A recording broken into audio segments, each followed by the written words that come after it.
So, ayan na guys. Kulo na yung tinolang manok. Actually guys, ginisa ko muna. Gigisa ko muna yung lamas, yung spices. Ginisa ko muna yung bawang, sibuyas, and everything. Saka ko nilagay yung manok. And then, sinali ko na to sa pagisa, yung tanglad. So ngayon guys, ilalagay na natin yung dahon ng sili. Ayan. And then medyo huli natin ilagay yung malunggay.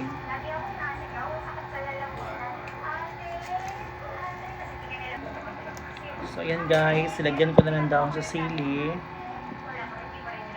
So isusunod na natin yung malunggay. So ito yung malunggay guys. Yan. Sarap.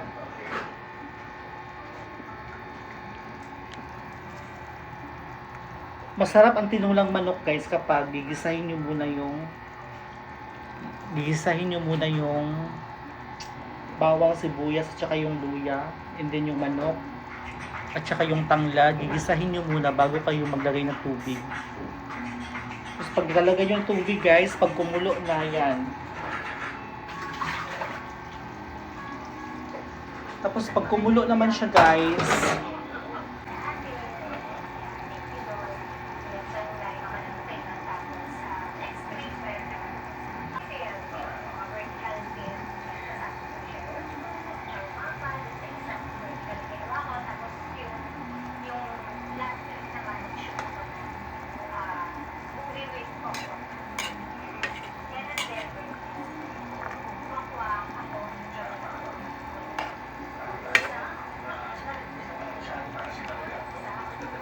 guys, sobrang sarap ng tinulang manok.